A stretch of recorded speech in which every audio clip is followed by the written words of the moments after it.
Class में अपने सब एक नया चैप्टर देखेंगे जो कि आईएससी 11th का जो है ये यूनिट 5 है, जिसका नाम है ह्यूमन फिजियोलॉजी। मतलब शरीर के बारे में पढ़ना है। उन्हीं ह्यूमन फिजियोलॉजी में से न्यू एनसीईआरटी बुक के अनुसार एक चैप्टर है, चैप्टर नंबर 15, जिसका नाम है body fluid and circulation. Body fluid, fluid की बात करेंगे तो फ्लूइड हमारे शरीर में दो प्रकार का होता है, एक है ब्लड और दूसरा क्या है, लिम्फ। सबसे पहली बात आप यही याद रख लीजिए कि हमारे बॉडी में फ्लूइड जो होता है, फ्लूइड की बात करेंगे तो फ्लूइड कितने प्रकार का है हमारे बॉडी में, दो प्रकार का, एक है ब्लड और दूसरा क्या है, लिम्फ। अब ब्लड हो चाहे लिम्फ हो, अब आगे अपने सब देखेंगे फंक्शन, ब्लड का फंक्शन क्या है, लिम्फ का फंक्शन क्या है जो है। तो ब्लड जो है जनरली सर्कुलेटरी सिस्टम के थ्रू हमारे बॉडी में क्या होता है, एक जगह से दूसरे जगह सर्कुलेट होते रहता है, और लिम्फ जो है लिम्फेटिक सिस्टम के थ्रू हमारे बॉडी में एक जगह से दूसरे जगह जो है सर्कुलेट होते रहता है। तो अपने सब फ्लूइड के बारे में देखिए जो है, बॉडी फ्लूइड, फ्लूइड दो प्रकार का है, एक ब्लड है, दूसरा क्या है, लिम्फ। दूसरा आगे क्या लिखा हुआ, सर्कुलेशन, सर्कुलेशन यानी सर्कुलेट यानी बहना। ब्लड हमारे शरीर में बहते रहता है। तो कुछ उसी से संबंधित अपने सब इस चैप्टर में देखने वाले हैं, यानी कि बॉडी फ्लूइड और सर्कुलेशन। तो बॉडी फ्लूइड में मुख्य रूप से इसमें देखेंगे ब्लड के बारे में, और सर्कुलेटरी सिस्टम में क्या क्या चीज भाग लेता है, उन्हीं सभी चीजों के बारे में अपने सबको इस चैप्टर में देखना है। तो सबसे पहली बात देखिए यहाँ पर क्या लिखा हुआ है, लिखा हुआ है सर्कुलेटरी सिस्टम के बारे में। तो सबसे पहले पहला क्वेश्चन आपसे पूछी जा सकती है कि बताइए जो है सर्कुलेटरी सिस्टम किन किन चीजों से या किन किन अंगों से मिलकर के बना होता है। तो एक लाइन में बताइएगा कि circulatory system consist of a heart. इसमें एक हृदय भाग लेता है। हृदय क्या है, ये एक पंपिंग ऑर्गेन है। क्या है, पंपिंग ऑर्गेन है। आर्टरीज एंड आर्ट्रियोल भाग लेता है। आर्टरीज का मतलब क्या, हृदय से ऐसा ब्लड वेसल्स जो ऑक्सीजनेटेड ब्लड को जो है हृदय से बाहर ले जाने का काम करता है, उसको एरोटा कहा जाता है। वही आगे जाकर के आर्टरी में कन्वर्ट होता है, और वो फिर से जब छोटे छोटे डक्ट्स में डिवाइड हो जाता है तो उसी को क्या कहा जाता है, आर्ट्रियोल कहा जाता है। एंड वेन्यूल्स यानी कि जो है ब्लड कैपिलरीज के बाद छोटे छोटे जो ब्लड वेसल्स बनता है, जिसे डीऑक्सीजनेटेड ब्लड जो है हृदय की ओर मूव करता है, उसी को वेन्यूल्स कहा जाता है। एंड कैपिलरीज मतलब इन सारे चीजों से मिलकर के हमारा सर्कुलेटरी सिस्टम बना होता है। क्या देखिए जो है सर्कुलेटरी सिस्टम किन किन चीजों से मिलकर के बना है, एक हृदय हो गया, आर्टरीज हो गया, आर्ट्रियोल हो गया, वेन्यूल्स हो गया और कैपिलरीज। इन सभी चीजों से मिलकर के हमारा जो है सर्कुलेटरी सिस्टम बना रहता है। खास बात यहाँ पर यह है कि आपके सामने जो है यहाँ पर बाइलिंगुअल नोट्स है, ठीक है, पीडीएफ दिया हुआ यहाँ पर जो है बाइलिंगुअल है, तो आसानी होगा आपको समझने में। जो इंग्लिश है सेम टू सेम हिंदी है। जैसे कि एक दो लाइन हम पढ़ करके आपको बता देते हैं। देखो क्या लिखा है, परिसंचरण तंत्र हृदय धमनियों, धमनिकाओं, शिराओं तथा केशिकाओं का बना होता है। जो कि आप ऊपर देखें, जैसा हिंदी देखे हैं सेम टू सेम वैसा इंग्लिश है। आगे बात करेंगे सर्कुलेशन की। तो सर्कुलेशन जो होता है ये दो प्रकार का होता है। सर्कुलेशन कितने प्रकार का होता है, दो प्रकार का। हम बता दिए थे सर्कुलेशन, सर्कुलेशन सर्कुलेट यानी बहना। हमारे बॉडी में फ्लूइड जो है वो बहता रहता है, चाहे वो ब्लड हो चाहे लिम्फ हो। ब्लड होगा तो सर्कुलेटरी सिस्टम के थ्रू, लिम्फ होगा तो लिम्फेटिक सिस्टम के थ्रू। तो सर्कुलेशन के आधार पर जो है यहां पर अपने सब क्या देखेंगे, जो सर्कुलेशन कितने प्रकार का होता है, दो प्रकार का। एक है सिंगल सर्कुलेशन और दूसरा होता है डबल सर्कुलेशन। एक है सिंगल सर्कुलेशन, दूसरा होता है डबल सर्कुलेशन। अब सिंगल सर्कुलेशन का मतलब क्या होता है, डबल सर्कुलेशन का मतलब क्या होता है, समझ लीजिए। सर्कुलेशन का मतलब तो समझ गए, बहना। तो बहेगा क्या, ब्लड। तो जब ब्लड सर्कुलेशन के दौरान हृदय से केवल एक बार गुजरेगा, क्या बताया हमने आपको जो है कि जब सर्कुलेशन के दौरान ब्लड हृदय से एक बार गुजरता है तो उसे क्या कहेंगे, सिंगल सर्कुलेशन। जब वही ब्लड के सर्कुलेशन के दौरान जब हृदय से दो बार जब ब्लड गुजरेगा तो उसी को क्या कहा जाएगा, डबल सर्कुलेशन। तो देखिए यहां पर क्या लिखा है सिंगल सर्कुलेशन में, when blood flow through heart only once during its course of circulation. That example में दे दिया है इनवर्टिब्रेट्स एंड फिश। इनवर्टिब्रेट्स यानी कि अरीरधारी है ना, अकशेरुकी जिसमें रीढ़ का हड्डी नहीं पाया जाता है, उन सभी में जो है आपको सिंगल सर्कुलेशन ही पाया जाता है। और फिश जो है वर्टिब्रेट के अंतर्गत आता है, लेकिन फिश में देखा जाए तो इसमें क्या होता है, सिंगल सर्कुलेशन ही पाया जाता है। अब कैसे होता है, तो देखिए एक छोटा सा जो है रास्ते के जरिए या पाथ के जरिए समझने की कोशिश करते, छोटा सा डायग्राम है। जैसे कि जो है ये एक सपोज मछली का ही दिया हुआ। अब देखो ये बॉडी पार्ट है, ये क्या है, बॉडी पार्ट है। बॉडी पार्ट में देखो यहां से हम गिल्स से लेकर के चलते हैं। देखिए जैसे कि आपको पता होगा, क्या पता होगा कि मछली सब जो है सांस गिल्स के द्वारा, गलफड़े के द्वारा क्या होता है, सांस लेता है, यानी कि गैसियस एक्सचेंज करता है। तो जैसे ही गैसियस गिल्स के द्वारा गैसियस एक्सचेंज होगा तो क्या होगा, यहां पर ऑक्सीजन का मॉलिक्यूल ब्लड में मिलेगा। जैसे ही ब्लड में ऑक्सीजन का मॉलिक्यूल मिलेगा तो उस ब्लड को क्या कहेंगे अपने सब, ऑक्सीजनेटेड ब्लड कहेंगे। वो ब्लड आगे जो है गिल्स से कहां पर आ जाता है, बॉडी पार्ट में। आपको पता है कि बॉडी पार्ट में क्या होता है, तो भोज्य पदार्थ का न्यूट्रिएशन का ऑक्सीडेशन होता है, जिसमें क्या होता है, तो ग्लूकोज का मॉलिक्यूल ग्लूकोज का मॉलिक्यूल ऑक्सीजन की उपस्थिति में ऑक्सीडाइज होता है और कार्बन डाइऑक्साइड, वाटर और ऊर्जा का क्या करता है, निर्माण। तो यहां पर जब ये कार्बन डाइऑक्साइड बनेगा तो इससे आगे का जो ब्लड है इसमें कार्बन डाइऑक्साइड का मात्रा बढ़ेगा, तो ऐसे ब्लड को क्या कहेंगे, डीऑक्सीजनेटेड ब्लड। डीऑक्सीजनेटेड का मतलब जिस ब्लड में कार्बन डाइऑक्साइड का मात्रा ज्यादा होगा, डीऑक्सीजनेटेड ब्लड। अगर ब्लड में ऑक्सीजन का मात्रा ज्यादा है तो उसे क्या कहेंगे, ऑक्सीजनेटेड ब्लड। तो देखिए बॉडी पार्ट से डीऑक्सीजनेटेड ब्लड क्या होता है, कहां जाता है, हृदय में जाता है। हार्ट उसे क्या करेगा, तो पंप करेगा। कैसा ब्लड को पंप कर रहा है, डीऑक्सीजनेटेड ब्लड को। तो वो पंपिंग ब्लड कहां जाएगा, गिल्स में। फिर गैसेस एक्सचेंज होगा, यहाँ पर कार्बन डाइऑक्साइड बाहर जाएगा, O2 अंदर आएगा, फिर ब्लड हो जाएगा ऑक्सीजनेटेड, और इस तरीके से ब्लड का सर्कुलेशन होते रहता। तो आप यहां पर देख क्या रहे हैं कि ब्लड के सर्कुलेशन के दौरान हार्ट में रुधिर यानी ब्लड कितने बार जा रहा है, केवल और केवल एक बार जा रहा है। तो इस प्रकार के सर्कुलेशन को ही कहा जाता सिंगल सर्कुलेशन। क्या कहा जाता, सिंगल सर्कुलेशन। चलिए बढ़ते आगे अपने सब। नेक्स्ट देखते हैं डबल सर्कुलेशन। क्या देखते हैं, डबल सर्कुलेशन। डबल सर्कुलेशन का मतलब क्या होता है, सिंपल बात अभी जस्ट हम आपको बताएं कि जब ब्लड सर्कुलेशन के दौरान हृदय से दो कहा जाएगा डबल। देखिए क्या लिखा हुआ double, when blood flow through heart twice during it course of circulation. Twice का मतलब हो गया दो, यानी जब सर्कुलेशन के दौरान हृदय से दो बार जब ब्लड गुजरेगा तो उसी को क्या कहा जाता है, डबल सर्कुलेशन। एग्जाम्पल में amphibians, reptiles, birds and mammals, इसका क्या हो जाएगा एग्जाम्पल। अभी जस्ट देखिए आप ऊपर में देखिए सिंगल सर्कुलेशन। सिंगल सर्कुलेशन के एग्जाम्पल आपने क्या देखा, एक देखा जो है इनवर्टिब्रेट, दूसरा देखा जो है फिश। अब यहां पर देखो एग्जाम्पल से आपको जो है नीट लेवल पर क्वेश्चन उठा दिया जाता है कि सिंगल सर्कुलेशन किस में पाया जाता है, डबल सर्कुलेशन किस ऑर्गेनिज्म में पाया जाता है। याद रखिएगा डबल सर्कुलेशन किस किस में पाया जाएगा, एम्फीबियन जिसे उभयचर कहा जाता है, रेप्टाइल्स जितने भी जीव जो रैंक करके चलता है, चाहे वो सांप हो, चाहे वो कहने का मतलब छिपकली हो, मगरमच्छ हो, जो भी है जो रैंक करके चलता सारे के सारे रेप्टाइल्स होगा। जितने भी बर्ड्स और मैमल्स अपने सब मैमल्स के अंतर्गत आ जाते हैं, स्तनपायी के अंतर्गत आ जाते हैं। तो इन सभी में क्या होता है, डबल सर्कुलेशन होता है। ठीक है, अब डबल सर्कुलेशन की बात करेंगे तो देखो डायग्राम के थ्रू डबल सर्कुलेशन को समझने की कोशिश करिए। ये एक छोटा सा देखो बीच में जो एक आयताकार या वर्गाकार जो संरचना दी, ये एक हार्ट का डायग्राम है। सबसे पहली बात बायोलॉजी के स्टूडेंट है, अब हार्ट के जैसा नहीं लग रहा तो ये मत कहिए कि हार्ट नहीं है। हार्ट का कैसा डायग्राम होता है वो भी आपको हम बना करके दिखाएंगे।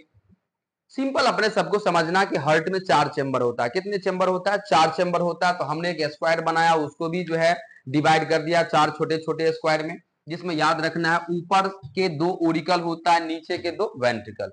बायोलॉजी में सबसे इंपॉर्टेंट बात आप ये याद रखिएगा कि बायोलॉजी में आपको ऐसे खड़े होना है, आपका राइट साइड डायग्राम का भी राइट साइड होगा, आपका लेफ्ट साइड डायग्राम का भी लेफ्ट साइड ही होगा। तो देखो इस साइड यहां पर लिखा हुआ है लेफ्ट ओरिकल, इस साइड लिखा हुआ है राइट ओरिकल। ठीक है, तो याद रखिएगा 2 ओरिकल होता है, एक लेफ्ट राइट में बांट दिया, नीचे 2 वेंट्रिकल होता है, उसे भी क्या किया, लेफ्ट राइट में बांट दिया। कोई दिक्कत समझने में। अब डबल सर्कुलेशन को समझने की कोशिश करते हैं। अब डबल सर्कुलेशन में बता दिया हम कि ब्लड का फ्लो हार्ट से 2 बार होगा, तो उसी को क्या कहा जाता है, डबल सर्कुलेशन। कैसे 2 बार होता है, सो जरा देख लीजिए। अब जो है अपने सब क्या देखेंगे, जो है यहां पर देखिए ऑर्गेन है, ऑर्गेन में आपको पता है कि शरीर के विभिन्न भागों से कैसा ब्लड आता है, ऑक्सीजन सॉरी ऑर्गेन में जो है हार्ट से कैसा ब्लड आया होगा, ऑक्सीजनेटेड ब्लड। तो ऑर्गेन में क्या हुआ, फूड मटेरियल का ऑक्सीडेशन होता है, जिससे क्या होता है, कार्बन डाइऑक्साइड, वाटर और एनर्जी का निर्माण हुआ। जब ये कार्बन डाइऑक्साइड बनेगा तो CO2 ब्लड में मिलेगा, तो CO2 जब ये मिलेगा तो ब्लड कैसा हो जाएगा, डीऑक्सीजनेटेड ब्लड। तो यहां पर देखिए लाइनिंग पर गौर करिए, ये डीऑक्सीजनेटेड ब्लड जो है हार्ट के सबसे पहले राइट ओरिकल में जाता है। कहां पर जाता है, राइट ओरिकल में। जब ये ब्लड राइट ओरिकल में जाएगा तो ब्लड राइट ओरिकल से कहा जाता है, राइट वेंट्रिकल में। कहा जाता है, राइट वेंट्रिकल में। और राइट वेंट्रिकल जब ये जो है इसमें क्या होता है, तो कंट्रैक्शन होता है, तो डीऑक्सीजनेटेड ब्लड ही कहां चला जाता है, लंग्स में चला जाता है। आपको पता है लंग्स में क्या होता है, एक्सटर्नल रेस्पिरेशन होता है। एक्सटर्नल रेस्पिरेशन का मतलब क्या हुआ, एक्सटर्नल रेस्पिरेशन का मतलब ये हुआ कि यहां पर जो है कार्बन डाइऑक्साइड जो है ब्लड से एल्वियोली में यानी फेफड़ा में जाएगा, और एल्वियोली में जो ऑक्सीजन होगा वो कहां पर आएगा, ब्लड में आएगा। जब ये ब्लड में ऑक्सीजन आएगा तो आगे जो है कैसा ब्लड हो जाएगा, ऑक्सीजनेटेड ब्लड। अब देखो ये ऑक्सीजनेटेड ब्लड कहां पर आ रहा है, लेफ्ट ओरिकल में। लेफ्ट ओरिकल से ये ऑक्सीजन वाला ब्लड कहां पर आएगा, लेफ्ट वेंट्रिकल में। ब्लड जो आएगा तो इसमें वॉल्व मदद करता है, एक बाइकस्पिड वॉल्व होता है, एक ट्राइकस्पिड वॉल्व होता है, जो कि आगे अपने सब डायग्राम के थ्रू समझने की कोशिश करेंगे। फिर जब ये लेफ्ट वेंट्रिकल में क्या होता है, कंट्रैक्शन होता है, तो ये एक ब्लड वेसल्स या एरोटा या आर्टरी के थ्रू कहां पहुंच जाता है, ऑर्गेन में। मतलब आपने देखा फिर ऑर्गेन क्या करेगा, ऑक्सीजन का यूज करेगा, कार्बन डाइऑक्साइड बनाएगा। मतलब आप क्या देख रहे हैं कि हृदय में एक बार कार्बन डाइऑक्साइड वाला ब्लड आता है, वापस वो कार्बन डाइऑक्साइड वाला ब्लड लंग्स में जाता है, गैसियस एक्सचेंज होता है, कार्बन डाइऑक्साइड बाहर, ऑक्सीजन अंदर, और फिर से ऑक्सीजनेटेड ब्लड आता है लेफ्ट ओरिकल में। ठीक है, तो इस तरीके से देखिए, एक बार हृदय में कार्बन डाइऑक्साइड वाला ब्लड आता है, तो एक बार कैसा ब्लड आ रहा है, ऑक्सीजन वाला। इसके बाद शरीर के संपूर्ण भागों में यह फैल रहा है।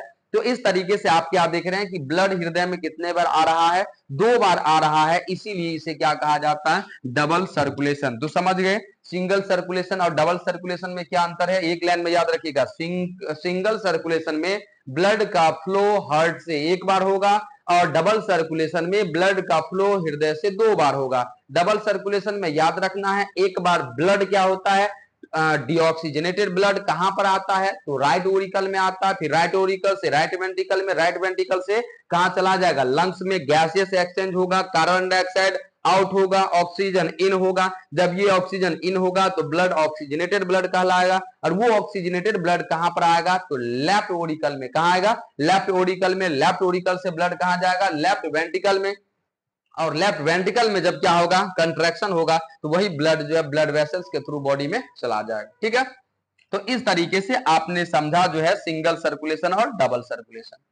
अब आगे देखिए बड़े, आगे क्या देखना है, क्या कह रहा है कि depending upon the medium of transportation circulatory system is divided into 2 types.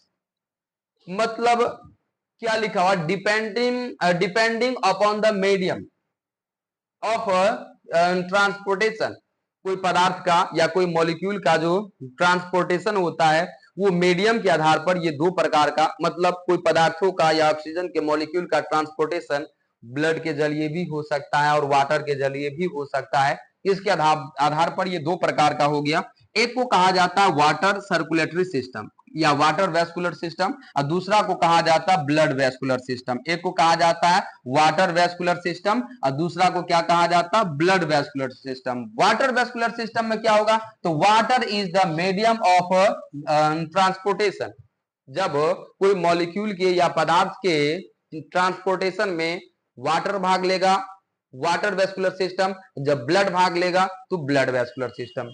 Most important बात क्या है, आपको यहां से एग्जाम्पल याद रखना ही है। क्या लिखा, वाटर वेस्कुलर सिस्टम का एग्जाम्पल क्या है, एस्पॉन्ज में ये चीज देखने को मिलता है, हाइड्रा में ये चीज आपको देखने को मिलेगा, स्टार फिश में आपको देखने को मिलेगा। इन सभी में क्या होता है, वाटर वेस्कुलर सिस्टम पाया जाता है, यानी कि पदार्थों का परिवहन वाटर के द्वारा होता है। ठीक है, इसी तरीके से ब्लड वेस्कुलर सिस्टम की बात करेंगे तो सेम वही बात लिखा कि blood is the medium of transportation.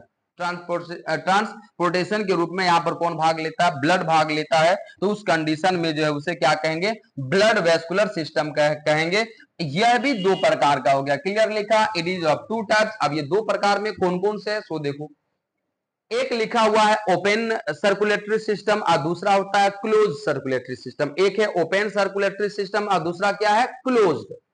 Open circulatory system और क्लोज सर्कुलेटरी सिस्टम में क्या अंतर है सो समझिए। ओपन सर्कुलेटरी सिस्टम का मतलब ये है कि ये कोई हार्ट है, हार्ट के बाद जो है एक छोटा सा ब्लड वेसल्स निकला है। अब ये हार्ट क्या करेगा, पंप करेगा। जैसे पंप करेगा तो सारा ब्लड एक खुले जगह में या जो है जहां पर टिश्यू है, सेल है, उसके बीच में जाकर के वैसे वो चला जाएगा। फिर ब्लड से ऑक्सीजन का मॉलिक्यूल जो है बॉडी टिश्यू में जाएगा या फिर सेल के अंदर जाएगा और फिर वो आगे या एक झिल्ली से बना हुआ संरचना जिसे साइनस कह सकते हैं, इसमें ब्लड आता है। फिर ये आगे जो है ब्लड एक वेसल्स या साइनस के जरिए ही कहां पहुंचता है, हृदय में।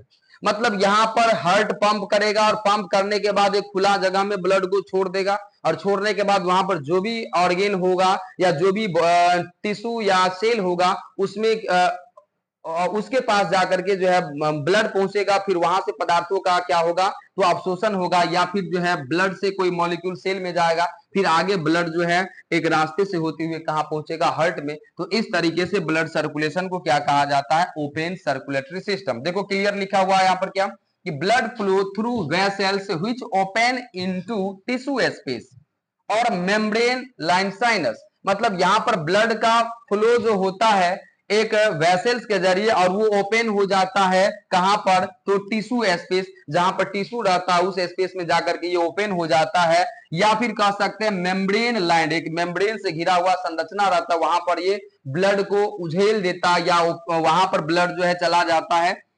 ये किस किस जीवों में पाया जाएगा, ऑर्थ्रोपोड्स में पाया जाता है, नॉनसिफेलोपोड्स में पाया जाता है, मोलस्कस और टूनिकेट्स, इन सभी में क्या होता है, ओपन सर्कुलेटरी सिस्टम ही पाया जाता है। ओपन सर्कुलेटरी सिस्टम को अगर इस छोटा सा डायग्राम के थ्रू समझने की कोशिश करें तो देखो, हार्ट है, हार्ट जैसे ही ब्लड को पंप करेगा, ब्लड एरोटा के रास्ते वो चला जाएगा साइनस में। साइनस का फर्स्ट भाग जो होता है उसे हेड साइनस कहा जाता है। फिर वो ब्लड धीरे धीरे आगे कहां पहुंचेगा, लेग साइनस में। लेग साइनस के बाद ब्लड कहां पहुंचेगा, पेरी न्यूरल साइनस में पहुंचेगा। इसके बाद जो है ये कहां पहुंचेगा, पेरी विसरल साइनस में, फिर पेरिकार्डियल साइनस में, और लास्ट में क्या होता है, ब्लड हार्ट में पहुंचता है। तो इस प्रकार से जो ब्लड का सर्कुलेशन होता है उसे क्या कहा जाता है, ओपन सर्कुलेटरी सिस्टम। अब देखो आगे अपने सबको क्या देखना है, closed circulatory system. Close circulatory system में क्या होता है, ब्लड हमेशा ब्लड वेसल्स के अंदर ही होता है। ब्लड हमेशा ब्लड वेसल्स के अंदर ही होता है, वो ब्लड वेसल से कभी बाहर नहीं जाता है। और पार्शियल प्रेशर के कारण ऑक्सीजन का मॉलिक्यूल या कोई न्यूट्रिएंट का मॉलिक्यूल क्या होता है, ब्लड से सेल में या टिश्यू में जाएगा या टिश्यू या सेल से क्या होगा, ब्लड में आएगा। तो क्लियर क्या लिखा हुआ है यहाँ पर, क्लियर लिखा हुआ कि blood flow through heart vessels and finally branch capillary without coming of direct contact with body tissue और body cavity।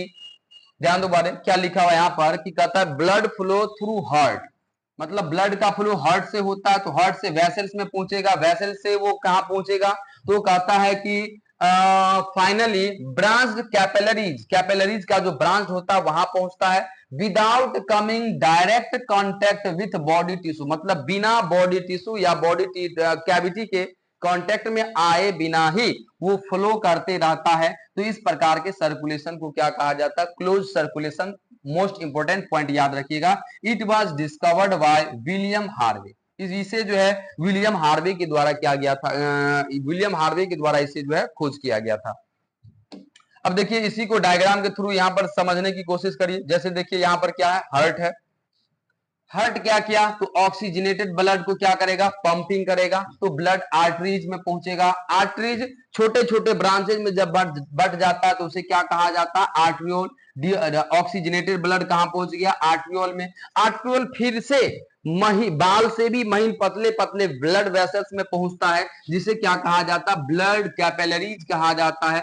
ब्लड कैपिलरीज में ही क्या होता है, ब्लड कैपिलरीज और बॉडी टिश्यू के बीच में गैसेस एक्सचेंज होता है, जिसे इंटरनल रेस्पिरेशन कहा जाता है। तो एक्सचेंज ऑफ मटेरियल, जो भी मटेरियल, चाहे वो न्यूट्रिएंट्स हो या चाहे ऑक्सीजन का मॉलिक्यूल हो, उसका क्या होगा, एक्सचेंज होगा।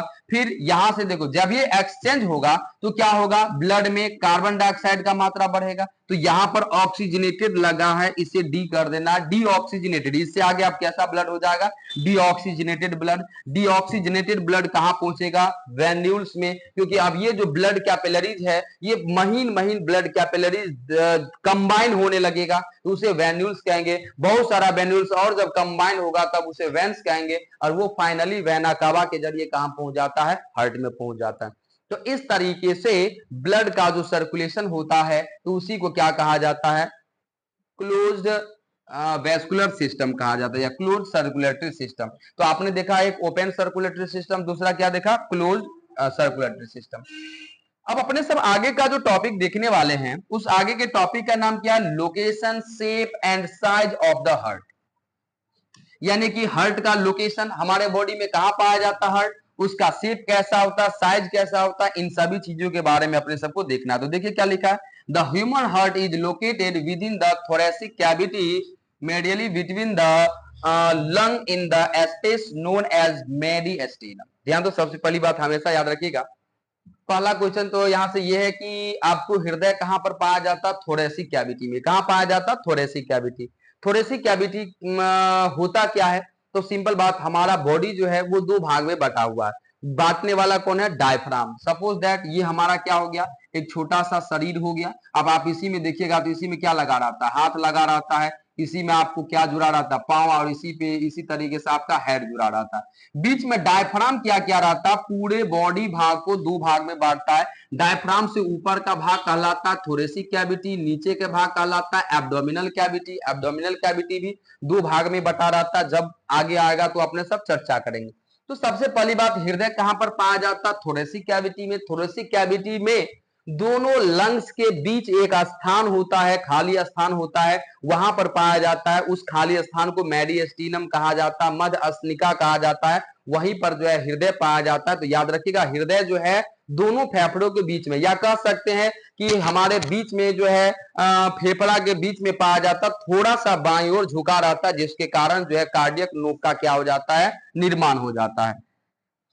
चलिए बढ़ते आगे। आगे क्या लिखा हुआ है, आगे लिखा हुआ कि the shape of the heart. Heart के शेप की बात करेंगे तो कहता is similar to pine cone, rather broad at superior surface and tapering to the apex.